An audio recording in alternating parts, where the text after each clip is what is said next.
حضرت عروة بن زبیر رحمه الله بدورزی ثلث قرآن وی یعنی لسی پاری دورزی تلاوت وی کول. عروة بن زبیر د مدینی منوری غټ فقی دی، تابعی دی، لار صحابی دی، رور صحابی دی، رسول الله صلی الله علیه وسلم د خینی زوی دی، رسول الله صلی الله علیه وسلم د ترور زوی دی د بلار حضرت زبیر ابن عوام او لسی پاری به تلاوت کول. مونږ وایو مولا سی وای چې زه درس نه نوزګاریږم، سبق نه نوزګاریږم.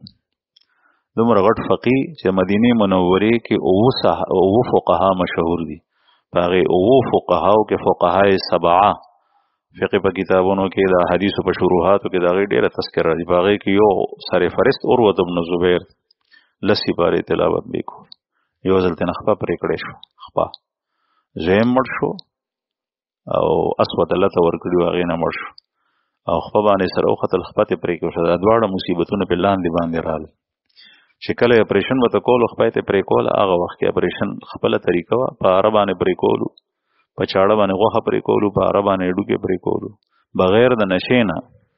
په هغه ورځ نه خپل تلاوت معمول لسی باره پاتې شو او په ژوند کې ویرانه یو ځل نه قضا شوی. په دغه ورځ رانه پاتې شو چې ټول ورځ بېهوشه تیره کړه.